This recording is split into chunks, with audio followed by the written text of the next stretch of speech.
नमस्ते दोस्तों, हमारे नए वीडियो में आपका स्वागत है। आज के वीडियो में हम एक ड्रामा फिल्म को एक्सप्लेन करने जा रहे हैं। इस फिल्म की शुरुआत में हम आरिश नाम की एक लड़की को देखते हैं जिसे जोस नाम के एक लड़के से प्यार हो जाता है। जोस कई बार आरिश के साथ फ्लर्ट करता था। एक दिन जब वो आरिश को अपने दोस्तों से मिलवाने के लिए ले जाता है तो उसके दोस्त भी उसे देखकर आरिश की तरफ आकर्षित हो जाते हैं और वे भी आरिश के साथ अंतरंग होना चाहते हैं। लेकिन सबसे हैरान करने वाली बात ये थी कि जोस को इस बात से कोई फर्क नहीं पड़ता कि कोई भी आरिश के साथ फ्लर्ट कर सकता है। एक बार जब आरिश जोस के दोस्त के साथ अकेली होती है तो वो आरिश को अपने पास बुलाता है और कहता है कि मेरे पास आओ क्योंकि तुम यहीं इसी मकसद से हो। इसके बाद वो आदमी आइरिस के साथ क्या करता है ये हम इस वीडियो में आगे देखेंगे। तो चलिए इस फिल्म को शुरू करते हैं। ये फिल्म एक सुपरमार्केट से शुरू होती है। यहाँ हम आइरिस नाम की एक लड़की को देखते हैं। फिर जोस नाम का एक लड़का यहाँ आता है। जोस आइरिस को देख रहा था। यहाँ आइरिस भी जोस को नोटिस करती है और उनकी आंखें मिलती हैं और दोनों को पहली नजर में प्यार हो जाता है। अब वे एक साथ बाहर जाते हैं। जोस आइरिस को अपने दोस्तों से मिलवाने ले जाता है। यहाँ आइरिस उसे बताती है कि तुम्हारी दोस्त कैट मुझे बिल्कुल पसंद नहीं करती। जोस कहता है कि कैट ऐसी ही है तो उसकी बातों का बुरा मत मानना। इसके बाद वे अंदर जाते हैं और कैट से मिलते हैं। उनके दोस्त पैट्रिक और इलाई भी वहीं थे। जिस घर में ये सभी लोग अभी थे वो सर्ज का था। दरअसल सर्ज कैट का बॉयफ्रेंड था, लेकिन आइरिस को देखकर उसकी नजर आइरिस पर पड़ जाती है। आइरिस और जोस लंबी यात्रा करके आए थे, इसलिए आइरिस ऊपर जाती है और नहाती है। इसके बाद जब ये सभी लोग बैठे थे तो पैट्रिक अपनी और इलाई की कहानी बताता है कि वे एक दूसरे से कैसे मिले और उन्हें भी पहली नजर में प्यार हो गया। उनकी कहानी सुनने के बाद आइरिस कहती है कि मेरी कहानी भी ऐसी ही है। जब आइरिस अपनी बातें बता रही थी तो वो नोटिस करती है कि उसके कोई भी दोस्त उसकी बातों पर ध्यान नहीं दे रहे थे। यहाँ हम सर्ज से मिल रहे थे। वो सर्ज द्वारा कई अवैध काम करने के बारे में जानती है। यहाँ कैट आइरिस को बताती है कि सर्ज के पास सब कुछ है और उसकी एक खूबसूरत पत्नी भी है। मैं सिर्फ उसका टाइम पास हूँ। जब भी उसका मूड होता है वो मेरे साथ अंतरंग होता है। कुछ देर बाद वे सभी यहाँ डांस करने लगते हैं। फिर सर्ज आइरिस के करीब आने की कोशिश करता है। जोस भी वहीं है। डांस करते हुए आइरिस जोस को अपनी तरफ खींचती है। यहाँ वे एक साथ बहुत मजे करते हैं। रात में सोने से पहले वे अंतरंग होते हैं, लेकिन फिर आइरिस कुछ कहने लगती है। जोसी उसे सोने के लिए कहता है। फिर आइरिस सो जाती है। सुबह वे नदी के पास जाने वाले थे। जोसी आइरिस को बताता है कि मेरा मन नहीं है जाने का तो तुम अकेली जाओ। जोसी आइरिस की बात मान जाता है और अकेली चली जाती है। लेकिन जैसे ही आइरिस जाती है जोसी अपने फोन में एक पेन ड्राइव लगाता है। यहाँ बाहर आइरिस को अपनी जेब में एक चाकू मिलता है। सर्ज भी पीछे है। सरगेई आइरिस के साथ है। आइरिस फ्लर्ट करने की कोशिश कर रही थी और सर्ज को देखकर वो कहती है कि उसे अब वापस जाना चाहिए, लेकिन सर्ज उसे बताता है कि चूंकि तुम मेरे गेस्ट हाउस में आई हो तुम्हें मेरे साथ कुछ समय बिताना चाहिए। यहाँ सर्ज आइरिस को एक सनस्क्रीन देता है और उसे अपनी पीठ पर लगाने के लिए कहता है। फिर वो आइरिस का हाथ पकड़ता है और सर्ज कहता है कि मुझे कैट की अनुमति है और तुम यहीं इसी काम के लिए हो। थोड़ी देर बाद हम आइरिस को देखते हैं जो पूरी तरह से खून से सनी हुई थी। आइरिस कहती है कि मैंने उसे रोकने की कोशिश की लेकिन वो नहीं रुका और वो मुझे बलात्कार करने वाला था। वो मुझे गला घोंटकर मारना चाहता था, इसलिए मुझे उसे मारना पड़ा। ये सुनकर जोस आइरिस को बाहर जाने के लिए कहता है। फिर आइरिस अचानक बाहर चली जाती है। यहाँ हम समझते हैं कि आइरिस इंसान नहीं बल्कि एक रोबोट है। अब इन लोगों ने आइरिस पर प्रतिबंध लगा दिया है। ये लोग आपस में बात करते हैं कि हम पुलिस को साफ साफ बता देंगे कि उसने सर्ज के साथ सब कुछ किया है। यहाँ जोस एली को बताता है कि तुम बाहर जाओ और पुलिस को बुलाओ और मैं आखिरी बार आइरिस। इसके बाद वो आइरिस को बुलाता है। जैसे ही वो अंदर आता है आइरिस पूछती है कि तुमने मुझे क्यों बांध रखा है और मेरे साथ क्या हो रहा है। जोस यहाँ आइरिस को सच बताता है। वो कहता है कि तुम एक रोबोट हो और मैंने तुम्हें अपने लिए रखा है। मैंने तुम्हें खरीदा है। तुम्हारी सारी भावनाएं सिर्फ प्रोग्रामिंग है। यहाँ जोस उसे अपने फोन से कंट्रोल करने की कोशिश करता है और उसे बताता है कि तुम सच में एक रोबोट हो, लेकिन आइरिस उस पर विश्वास नहीं करती। वो कहती है कि मुझे अपनी पूरी जिंदगी याद है। जोस कहता है कि वे सब भी कृत्रिम हैं और हम किसी सुपरमार्केट में नहीं मिले थे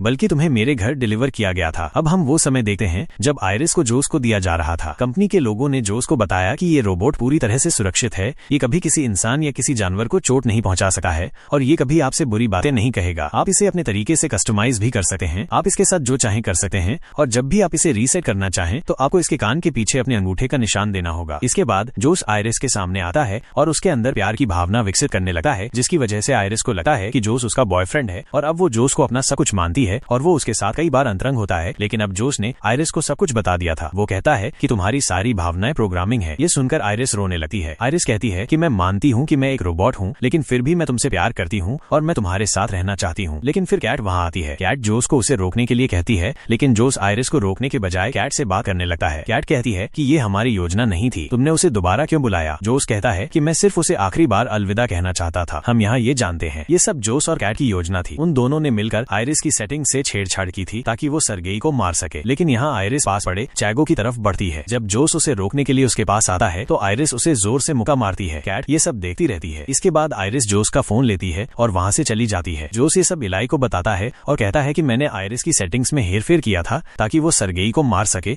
और उसका सारा पैसा हमारा हो जाए। इसके बाद ये लोग इस पैसे का एक हिस्सा पैसा इलाई को भी देने की बात करते हैं। यहाँ हमें पता चलता है कि पैट्रिक भी एक रोबोट है। बात करते करते वे पैसे को 3 भागों में बांटने के लिए सहमत हो जाते हैं, लेकिन पुलिस आने से पहले उन्हें आयरिस को ढूंढना होगा ताकि वे उसकी सेटिंग्स को वापस सामान्य कर सकें और पुलिस को उन पर शक न हो। यहाँ आयरिस जोस का फोन लाई थी और वो जोस का फोन खोलती है और अपनी सेटिंग्स खुद बदलती है और वो अपनी इंटेलिजेंस 100% कर लेती है। इसके बाद वो सोचती है कि अब इस जंगल से कैसे निकला जाए। अगर आयरिस चुपचाप जोस की कार में जाती है तो वो जोस के फोन का इस्तेमाल करके अपनी कार खोल सकती है और आसानी से यहाँ से निकल सकती है। लेकिन फिर इलाई और पैट्रिक यहाँ आते हैं, लेकिन हम देखते हैं कि पैट्रिक को पहले से ही पता था कि वो एक रोबोट है। उसने ये खुद ही पता लगा लिया था। पैट्रिक कहता है कि ये जानते हुए भी मैं तुम्हें उतना ही प्यार करता हूँ और हमारी पहली मुलाकात की याद मेरे लिए बिल्कुल सच है। इलाई कहता है हाँ मैं भी तुमसे बहुत प्यार करता हूँ। लेकिन फिर जोस का फोन बजता है। इलाई समझ जाता है कि आयरिस यहीं है। आयरिस यहाँ से भागने की कोशिश करती है, लेकिन दोनों टकरा जाते हैं। वे बंदूक लेने के लिए लड़ते हैं, लेकिन इसी बीच इलाई को गोली लग जाती है। आयरिस फिर से भागती है और वो तेजी से जाती है और जोस की कार में बैठ जाती है, लेकिन ये कार जोस के बिना लड़के के कमांड की तरफ नहीं बढ़ सकती। इसके बाद आयरिस अपने कंट्रोल में जाती है और अपनी आवाज बदलने की कोशिश करती है। फिर बाहर जोस एक पत्थर उठाता है और कार का शीशा तोड़ने की कोशिश करता है। यह शीशा टूटने ही वाला था, लेकिन तभी कार चलने लगती है। अब आयरिस जोस को पीछे छोड़ देती है और यहाँ से चली जाती है। यहाँ जोस अंदर आता है और सर्ज का फोन ढूंढने लगता है। वो सर्ज के फोन से अपनी कार चोरी होने की शिकायत करता है। फिर कार किनारे पर रुक जाती है और अपने आप रुक जाती है और उसके दरवाजे भी अपने आप लॉक हो जाते। इसके बाद जोस आयरिस को कॉल करता है और कहता है कि बेबी अभी भी कुछ नहीं, तुम परेशान हो, मेरे पास आओ और हम सब कुछ एक साथ सुलझा लेंगे। हम सारा दोष पैट्रिक पर डाल देंगे कि उसने ये सब किया है। लेकिन आयरिस ने अपनी इंटेलिजेंस इतनी बढ़ा दी थी कि वो जोस की जगह नहीं आने वाली थी, आयरिस कहती है। इसके बाद जोस पैट्रिक के पास जाता है। वो इलाई के अंगूठे के निशान से पैट्रिक को रीसेट करता है और वो पैट्रिक को खुद से जोड़ता है। अब पैट्रिक जोस को इलाई की जगह देख रहा था। इसके बाद जोस सेटिंग्स में गया और पैट्रिक की आक्रामकता 100% बढ़ा दी और वो पैट्रिक को आयरिस को ढूंढने के लिए आदेश देता है। यहाँ आयरिस कार का शीशा तोड़कर बाहर आ रही थी, लेकिन तभी आयरिस जल्दी से अपनी भाषा बदल लेती है ताकि पुलिस वाला उसे समझ न सके। उसने ऐसा इसलिए किया क्योंकि आयरिस के साथ जो भी होता है वो जर्मन में नहीं बोल सकती। इसके बाद वो पुलिस को जर्मन भाषा में सब कुछ बताती है, लेकिन वो पुलिस वाला कुछ भी नहीं समझता। लेकिन वो पुलिस वाला कार में पड़े चाकू को कमरे में देखता है, जिसके बाद वो आयरिस को हथकड़ी लगा देता है। लेकिन पैट्रिक उसकी मदद के लिए आता है क्योंकि पैट्रिक की आक्रामकता 100% थी, इसलिए वो यहाँ पुलिस वाले को मार देता है। इसके बाद वो आयरिस को जोस के फोन से भी डिस्कनेक्ट कर देता है। इसी बीच कैट घर के बाहर एक पुलिस कार को आते हुए देखती है। वो पैट्रिक को कार से बाहर आते हुए देखती है और इस पुलिस वाले की लाश डिक्की में पड़ी थी। ये सब देखकर कैट बहुत डर जाती है और भागने लगती है। जोस पैट्रिक को उसे रोकने के लिए कहता है। पैट्रिक ने कैट को भी मार डाला और उसे जाने से रोक दिया। ये सब पैट्रिक की बढ़ी हुई आक्रामकता के कारण हो रहा था। इसके बाद हम जोस को देखते हैं जो आयरिस के साथ मेज पर बैठा था और उसके साथ खाना खा रहा था। उसने आयरिस को चालू कर दिया था। जोस कहता है मैंने नहीं सोचा था कि तुम इतना करोगी। तुमने इलाई को मार डाला और तुम्हारी वजह से कैट भी मर गई। आयरिस कहती है नहीं, मैंने ऐसा कुछ नहीं किया है, ये सब तुम्हारा किया धरा है, तुम सारा दोष मुझ पर नहीं डाल सकते। आयरिस कहती है तुम बहुत क्रूर व्यक्ति हो और तुम बहुत कमजोर हो, तुम पूरी दुनिया को गलत समझते हो। आयरिस अभी भी ये सब कह रही थी जब जोस अपना फोन लेता है और उसकी इंटेलिजेंस शून्य कर देता है। जोस कहता है तुम कहती हो कि तुम्हें दर्द महसूस होता है, तो चलो इसे टेस्ट करते हैं। वो आयरिस का हाथ जलती हुई मोमबत्ती पर रखता है। उसी समय जोस को आयरिस बनाने वाली कंपनी का फोन आता है। वे यहाँ आ रहे थे। आयरिस का हाथ जल गया था। जोस ने मोमबत्ती बुझा दी और उसके हाथ में बंदूक थमा दी। वह आयरिस को खुद को गोली मारने का आदेश देता है। इसके बाद आयरिस उसकी बात मानती है और खुद को गोली मार लेती है। कुछ समय बाद कंपनी के लोग आयरिस को लेने आते हैं। पैट्रिक उनके सामने एक पुलिस अधिकारी बन जाता है। जिस पुलिस अधिकारी को उसने मारा था वे लोग पैट्रिक को देखकर कहते हैं कि लगता है कि तुम्हारा चेहरा काफी जाना पहचाना है, लेकिन ये लोग याद नहीं कर पाए कि उन्होंने पैट्रिक को कहाँ देखा था। फिर एक आदमी कहता है कि हमारा काम सिर्फ इस रोबोट को ले जाना है और बाकी हमारी कंपनी के लोग संभाल लेंगे। लेकिन आयरिस के साथ जो कुछ भी हुआ उसकी रिकॉर्डिंग आयरिस की मेमोरी में है और वो मेमोरी कार्ड उसके पेट के पास है जो अभी भी वहीं है। ये पूरी तरह से सुरक्षित था। ये जानकर जोस डर जाता है। कंपनी के लोगों को भी अंदाजा था कि जोस ने ही आयरिस के साथ कुछ गलत किया होगा और उसने ही उसकी सेटिंग्स में हेरफेर किया होगा, क्योंकि उनके द्वारा बनाया गया रोबोट ऐसा नहीं करता है। लेकिन फिर पैट्रिक इन लोगों के सामने आता है। पैट्रिक इन आदमियों में से एक को मार देता है, लेकिन दूसरा आदमी पैट्रिक से भाग जाता है। इसी बीच इन लोगों के दिमाग में आयरिस रिबूट हो गई थी। इसी बीच बाहर पैट्रिक ने उस लड़के को पकड़ लिया था, लेकिन आयरिस पैट्रिक को चोट नहीं पहुंचा पाती क्योंकि उसकी सेटिंग्स रिबूट हो गई थी। फिर आयरिस कहती है कि पैट्रिक जोस तुमसे प्यार नहीं करता, वो सिर्फ तुम्हें इस्तेमाल कर रहा है। यहाँ आयरिस पैट्रिक के सामने वही लाइनें बोलती है जो पैट्रिक ने इलाई से कही थी। वो कहती है याद रखो तुम इलाई से प्यार करते हो, जोस से नहीं। आयरिस कहती है पैट्रिक तुम जानते हो कि हम झूठ नहीं बोल सकते। आयरिस की सारी बातें सुनने के बाद पैट्रिक को इलाई याद आता है। इसके बाद वो खुद को मार लेता है। इसके बाद आयरिस इस लड़के से बात करती है। वो मदद मांगती है और अंदर हम जोस को देखते हैं। जोस सारा पैसा लेकर भागने वाला था, लेकिन फिर उसे अपने दोस्तों की आवाजें सुनाई देने लगती हैं। ये सारी आवाजें आयरिस द्वारा बनाई जा रही हैं। ऐसा इसलिए था क्योंकि लड़के ने आयरिस की सेटिंग से छेड़छाड़ की थी और उसे सब कुछ का पूरा एक्सेस दे दिया था। अब जोस का फोन भी आयरिस को नहीं रोक सका, लेकिन आयरिस फिर भी जोस को चोट नहीं पहुंचा सकती क्योंकि वो अभी भी उससे प्यार करती है। जोस इसका फायदा उठाता है और आयरिस को बहुत मारता है। इस बार वो आयरिस के पेट में गोली मारता है ताकि उसकी सारी मेमोरी खो जाए और वो हमेशा के लिए मर जाए। लेकिन खुद को बचाने के लिए आयरिस उस पर पर हमला करती है और इस हमले में जोस मारा जाता है। अब आयरिस रोबोट होने की सच्चाई को स्वीकार करती है और यहीं पर ये वीडियो खत्म होता है। ऐसे ही वीडियो के लिए आप हमें टेलीग्राम और इंस्टाग्राम पर फॉलो कर सकते हैं, जिसकी लिंक डिस्क्रिप्शन में दी गई है। और अगर आपको वीडियो पसंद आया तो लाइक जरूर करें और ऐसे ही वीडियो के लिए हमारे चैनल को जरूर सब्सक्राइब करें। आप हमें हमारे